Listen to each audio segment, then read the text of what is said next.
За сайн байна уу? Сайн байна уу? За тэгэхээр өнөөдөр манай подкастын эхний дугаар, энэ дугаараар эхлэх гэж байна. За энэ дугаараар бүгдээрээ нэгэн шинэ залуу хүнийг орсон байна. За энэ ямар очтой юм бэ гэхээр сая өнгөрсөн 7 хоногт айлхтай тэмцэх газар урьдчилан сэргийлэх сайн гэрэлхэлт залтрын хуулинд орчоо. За нийслэлийн захиргааны иргэн шүүх, прокурор зэрэг олон байгууллагатай хамтарч наран гэрэл академичийн нэрмжтэй шүүхийн мэтгэлцээний тэмцээнийг оюутнуудын зохион байгуулсан байна. За энэ хүү мэтгэлцээний тэмцээнд болохоор Монгол хууль зүйн чиглэлээр үйл ажиллагаа явуулж байгаа ихтэй сургуулийн маш олон оюутнууд оролцсон. Ийм тэмцээн болсон. За энэ тэмцээн бас амжилттай болж өнгөрөхдөө бас нэг онцлог номинат шалгаруулсан болохоор шилдэг эхлэлтгэж гэдэг номинатыг шалгаруулсан. За энэ хүү шилдэг эхлэлтгчээр шалгарсан оюутнуудыг та бүгдээ өнөөдрийн ярилцлаганд хөөж оролцуулахаар урьсан байна. За ингээд зочин та хоёроо танилцуулна.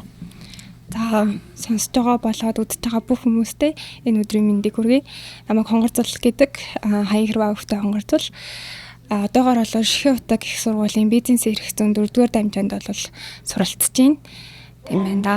За тэгэхээр өнөөдөр таныг урьсан шалтгаан нь болохоор сая би товчхон танилцууллаа. Тэгэхээр ер нь та өөрийнхөө энэ мэтгэлцээний тэмцээн бас нэлээд туршлагатай юм байлаа. Тэгэхээр энэ удаагийн шилдэглэгч явсан байна. За тэгэхээр өөрөө энэ яг оюутны шүүхийн мэтгэлцээний тэмцээний онцлог нь яг юу байдгийг юугаараа оюутнууд энд оролцож өөрсдөө хичээлүүд илүү ачлал бүтэлтэй байдаг талаар танилцуулаад бас өөрийнхөө амжилтаас танилцуулж өгөөч. Ер нь эрх зүйчээр сурж байгаа бүх оюутнууд бол хичээл дээрээ дандаа онлайн мэдлэг, тухайн хуулийг хэрхэн хэрэглэх үү гэдэг талаар үзэж байгаа ч гэсэндээ ер нь хууль хэрэглээний тал дээр бол дандаа онлайн мэдлэгүүдийг бол цуглуулж идэг. За тэгээ шүүхийн мэтгэлцээний тэмцээний хамгийн том онцлог болоод биднэрт олгож байгаа хамгийн том үнц нь юу гэдэг вэ гэхэлэр бид нэр яг шүүхийн танхимд ороод мэтгэлцэж байгаа юм шиг за мөн яг жинхэнэ шүүгчдээр шүүлгэж тухайн тэмцээнд оролцдог нь бол хамгийн том бид хэдий олж авч байгаа алалт амжилт гэж хэлж болно. За нөгөөтэйгөр бол онлоор сурсан хуулийн зүйл залтуудыг яг практик дээр хэрхэн яаж хэрэгжүүлэх үү? За мөн нотлох баримтыг хэрхэн яаж үнэлэх үү? За ярьж байгаа зүйлийг онлын үндслүүдийг хэрхэн яаж логикийн түвшинд бол алдалгүйгээр няцаах уу? Өөрсдийнхөө байр суурийг хэрхэн яаж батлах уу гэх мэтчлэн тийм мэтгэлцээний болоод босоод зүйл ур чадваруудыг олж авдгаар энэ тэмцээн бол хамгийн том ачаал бүгдэлтэй мөн мэдээж бид хэдийн хамгийн их хүсэн хүлээдэг тийм тэмцээн байна. Ер нь бол тийм. За миний хувьд гэх юм бол 2025 оны Баян зүрх Сүхбаатарын Гэлдээ дүүрэг эрүүгийн иргэн анхан шатны тойргийн шүүх болоод Монгол Улсын хуульчтай холбооны ерөнхийлөгчийн нэрэмжит эрүүгийн иргэн богтрол 2025 тэмцээний тэргүүн байр цомын эзэн за мөн шилдэг хэлтгэгч байгаа. За тэгээд сая бол Халтарган хууль зүйн товчоо авилгатай тэмцэх газар захиргааны иргэн шүүхийн хамтарсан богтрол 2026 эрүүгийн иргэн шүүхийн мэтгэлцээний тэмцээний дэд байр за шилдэг хэлтгэгчээр шалгарсан юм хувийн амжилттай байна да. Авилгатай тэмцэх газар таныг сонсож байна. Та авилга ашиг сонирхлын зөрчилтэй холбоотой гомдол мэдээллээ 1110 дугаарт өгнө. Авилгатай тэмцэх газар. За тэгэхээр энэ жилийн онцлог яг шүүхийн мэтгэлцээний гол онцлог юу вэ гэхээр яг бодит шүүх хуралдаанд орж байгаа юм шиг тийм. Яг тодорхой хэрэгүүдээр ажиллаад үндслүүдийг гаргаж тоглодог тийм мэтгэлцээний нэг талдаа сургалтын арга зам байгаа тийм. Тэгэхээр энэ арга зүйгээр ингээд мэтгэлцээд энэ жилийн онцлог буюу бид нэр ос өмнө жил хамтар зохион байгуулж байсан энэ жилийн онцлог нь яг танд ямар вэ? Бид нар энэ жил шийдэл дээр илүү яг авилгын гэмтрийн тохиолдлуудыг оруулж өгснээр онцлог бид зохион байгуулсан. Яг оролцоход танд яг юу онцлог байсан бэ? За эргүү үеийн тусгай ангийн 22 дугаар бүлэгт бол авилгын эсрэг авилгын гэмтрэгүүдийг бол зааж өгсөн байдаг. Бид хэд бол онлайн хувьд үзэхдээ за энэ гэмтрэг гэж бол энийг хэлдэг юм байна. За жишээлх юм бол авилга авах гэж энийг хэлдэг юм байна. Авилга өгөх гэж энийг хэлдэг юм байна гэдэг юм онлайн хувьд бол гүйлгэж үздэг. За харин энэ тэмцээнд оролцсон хамгийн шандас сорьсон хамгийн хэцүү кейсийн хувьд бол 22.11 буюу үнэлэхгүйгээр хөнгөчих гэдэг гэмтрэг байсан. За энэтэй холбогдсон яллагтагчийг цагаатах болоод яллах байр сууриас бэлдэж оролцсон. Ер нь альва мохитролын тэмцээнд ороход бол 90% нь бэлтэлт, 10% нь бол мэтгэлцэх байдаг. Тэгээ өмнөх бэлтгэлийн тэр үе шатуудад бэлтгэлийн өдөр хоногудад бид тэдийг хамгийн их зовоож исэн. Учрыг нь олохгүй байсан. ойлгоход мөн бэрх байсан зүйл бол тэр үнэлэхгүй өргөмжих гэдэг гэмтэргийн тотлооны стандарт байсан. За энэнийг ер нь хүмүүс одоо прокурор талаас бол тэр хүнийг бол гэмбуруутайг нотлох хэвээр. Гэтэл тухайн яг гэмтэрэг дээр юу болсон бэ гэхээр шүүгдэгч бол өөрийнхөө хөрөнгийн их усрыг тайлбарлах үргийг хүлээж гисэн. За ингээд аваад үзэнгүүт за тэгвэл нөгөө эрүүгийн суурь зачмууд, процессын суурь зачмууд өндөгдөөд эхэлж байгаа юм тий.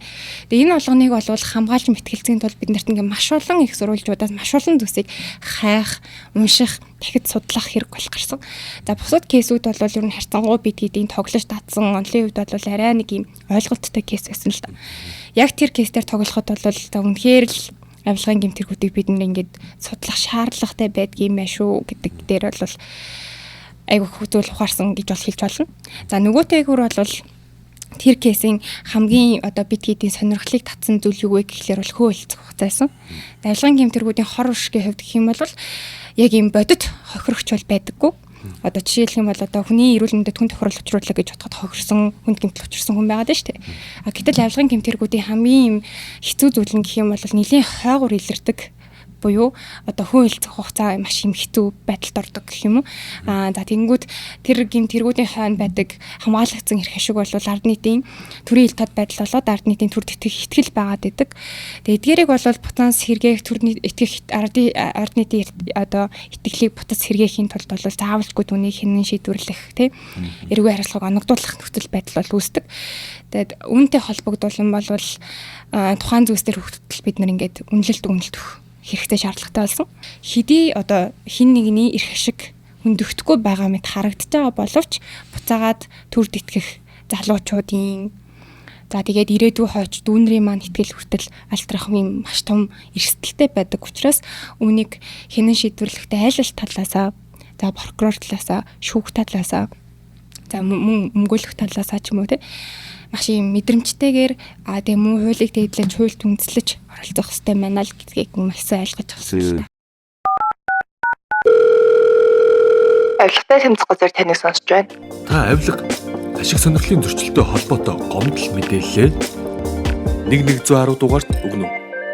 Авилгатай тэмцэх газар. Авилгын хэргийг илрүүлэхдээ мэдээж цаг хугацаа их ордог. Хууль цугцааны асуудлууд толгомдог өмнө ч гэсэн энэ талаар нийгэмдүүлээ, хэлцүүлгүүд өрнүүлээ. За бас хууль цугцааг сонгох хэдрэгээд хуулийн шинжилэлт хийгдсэн дээ. Та яа яг бод кейс дээр ингээд ажиллаад үзэхэд хууль цугцаанаас гадна яг нотлох ажиллагаа өөрөө хэрэг хэцүү. Авилгын хэрэг нотлох хэрэг хэцүү байсан. Маш хэцүү байсан. За жишээлхэн бол авилгын хэрэг дээр яг үнэлэхгүй өргөмжих гэдэг гэмт хэрэг дээр чинь ойр дотных нь хүн орж ирж байгаа. За ойр дотных нь хүн бол гэр бүлийнхаа эсрэг мэдүүлэг өгөхгүй байх үндсэн хуулиар олох хэрэгтэй. За яллагдагч шүүгдэгч мөн эдл өөрийнхөө эсрэг мэдүүлэг өгөхгүй байх хэрэгтэй. За ингээд мэдүүлэг өгөөж явж явах үед түүнийг нь одоо өгж байгаа өөрийнхөө төлөө өгж байгаа мэдүүлгийг няцаахан үгүйсгэх нотлох баримтуудыг бол прокурор талаас ингээд цуглуулах хэрэгтэй. За ингээд аваад үзэнгүүт тэр хүмүүс зарим тохиолдолд бол зөрүүтэй мэдүүлэг өгнө. Зарим тохиолдолд бол тухайн үед үеийн процессыг бол санахгүй байх тохиолдол бас байгаад байна. Мэдээж 6-7 жилийн дараа мэдүүлэг өгöd байгаа шүү дээ.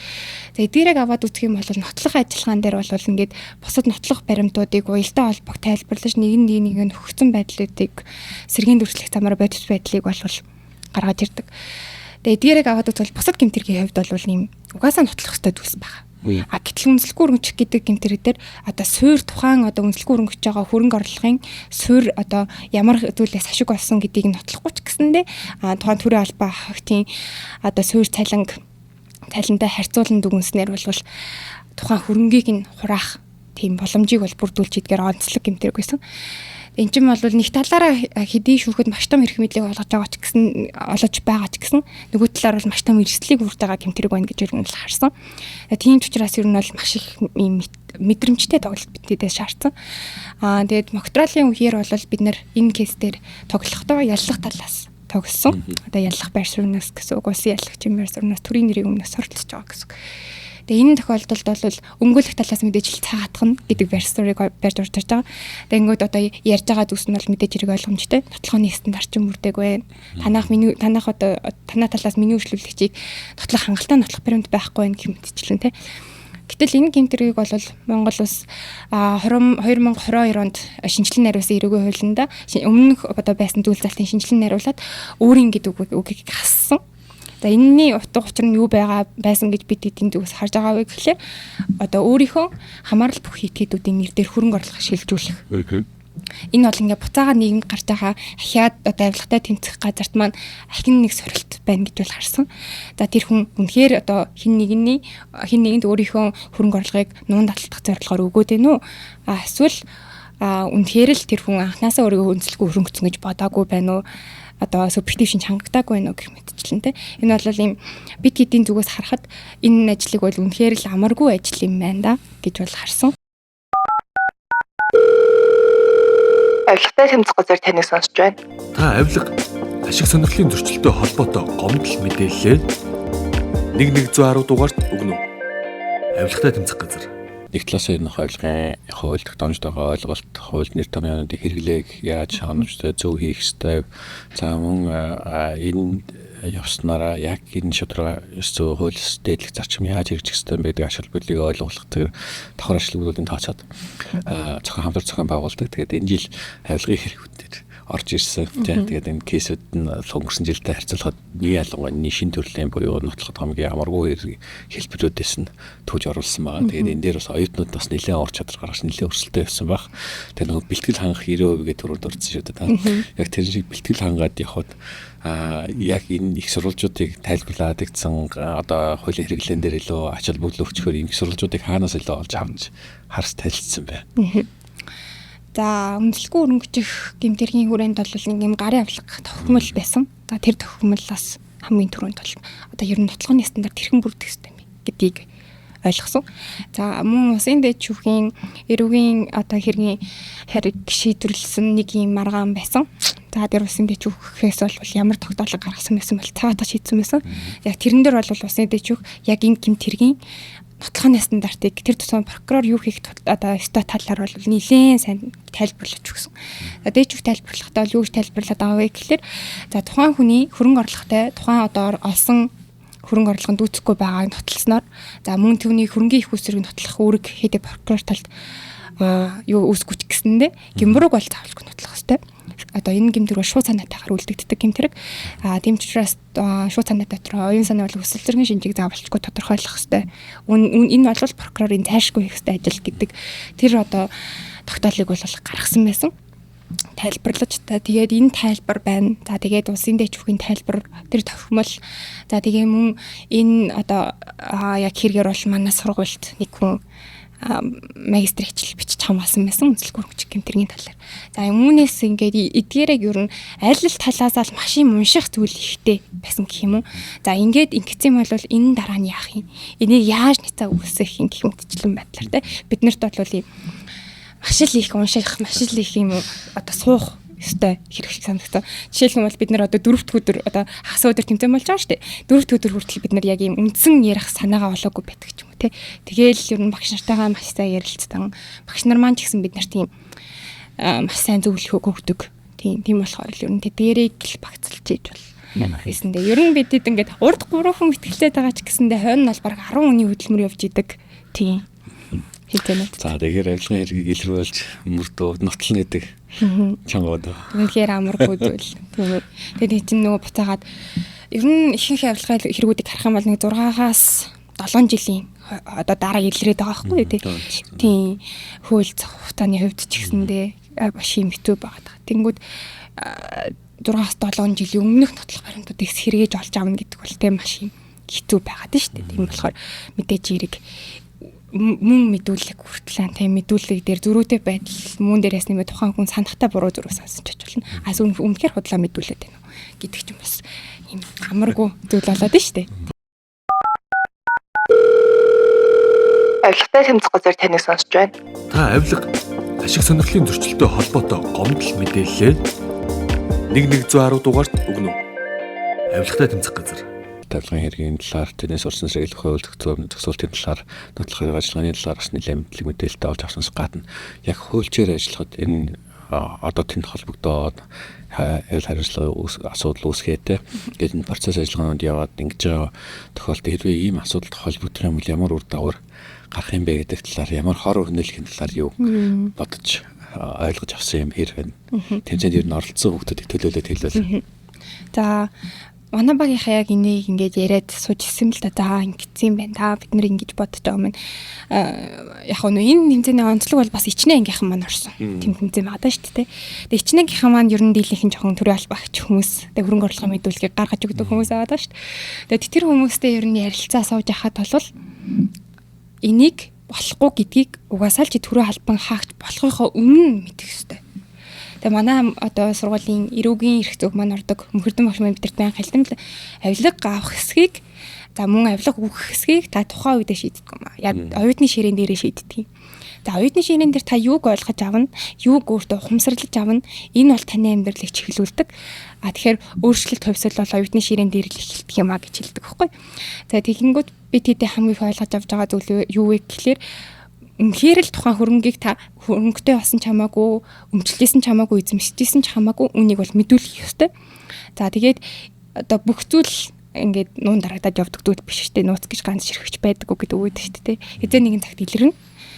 Тэгэнгүүт хуульч хүн бол нэр төрөөр амьдрдаг гэдэг үг байдаг шүү дээ. Тэгэхээр бид нэр угаасаа л ийм өндөр хариуцлагатай ажил хийж байгаа бол өөрийнхөө мэдүүлэх ёстой зүйлсүүдийг мэдүүлснээрээ буцаагаад иргэдийн төр тэтгэх итгэлч нэмэгдэнэ. Тэгээд эдгээрийг ер нь бол ойлгосон, эдгээрээс юу ойлгож байгаа вэ гэхлээр бид нар угаасаа шудраг байх хэрэгтэй. Хэрвээ эрүүгийн хариуцлага хүлээх ёстой бол хүлээх ёстой. Түүнээс өмнө эрүүгийн хариуцлага одоо хүлээлгэхээр гэмтрийг үйлдэхгүй байхаг бол ер нь цаг тухайн алхам тутамд бол ухамсарлагч тэгээ үйлдэл бүрээ ажиглах ёстой л гэдгийг бол нийтээр ойлгосон баг. Бид нэр их ярьж болно гэдэг үүрэг ухамсарлаж үүргээ хэрэгжүүлэх ёстой. Ойлгож авсан баг гэж бодож байна. Нээлтэн дээр нарангийн лактаж манайсээс шүү дээ тийм. Ер нь олцсон хуулийг одоо яг үгсэхгүй биелүүлэхээс гадна илүү ёс зүйтэй хүн байвал элдв энэ шудраг үсцүүлд оролцохгүй маа. Тэгэхээр та манай ирээдүйн хуульч, ирээдүйн шүүгч прокурор, өгүүлэгчдийн залгамж болгоо учраас ёс зүйтэй хүн байгаарэ гэдэг хэлсэн шүү дээ тийм. Яг тэ нэг ингэ хэлэхээр гавьтулч хатимагчим төгшин хэлсэн үг хөлжүүл хүн байх хэрэгтэй гэдэг. За тэгэхээр таныг одоо өнөөдөр олон хүн сонсож байгаа. Тэгэхээр сая бол та илүү хүмүүст бас шудраг байх хэрэгтэй сануулж уриаллаа. Авилгатай тэмцэх газар таныг сонсож байна. Та авилга ашиг сонирхлын зөрчилтэй холбоотой гомдол мэдээлэл 1110 дугаарт өгнө. Авилгатай тэмцэх газар. За тэгээд авилгатай тэмцэх газар өрсөлдөж соёлын гэрэл хэлцээс энэ хөг залгууч уудын чиглэлдээс ирээдүйд зөв шудраг яс зүйтэй хүмүүсийг төлөвшүүлэх зорилгоор бас олон талд ажлуудыг болон хийгээ явдаг. Тэрнийг арга хэмжээнд ингээд оролцож үзээд өөрөө бас сэтгэлийг хуваалцаж байгаа танд бас талархаж байна. За тэгээд төгсгөлд нь болохоор танд ярьж амжаагүй зүйл байна гэдэгш асуултыг 50 татаж хэлээ. Хэлэх зүйлээ бол танд 1 минут өгч байна. За тэгээд юун түрүүнд угаасаа багш нартаа маш их баярлалаа гэдгийг хэлмээр байна. Багш нартаа муу бэлтгүүлсэн ах эгч нартаа бол маш их баярлалаа. Тэгээ хамтран мэтгэлцдэг найз нартаа дүү нартаа муу адил баярлалаа гэдгийг хэлмээр байна. Тэгээд зохион байгуулагч байхгүйгээр тэмцээн бол байх боломжгүй. Тийм болохоор зохион байгуулсан бүх хамтарч ажилласан байгууллагуудаас маш их баярлалаа гэж хэлье да. Тэгэхээр цаашдын ажил хөдөлмөрт өндөр амжилт хүсье. Тэгээд шатрагсыг бэхжүүлэхэд хувь нэмрээ оруулсан болжлоорой гэж хүсье. За баярлалаа. Та бүхэн тас ажил амжилт хүсье.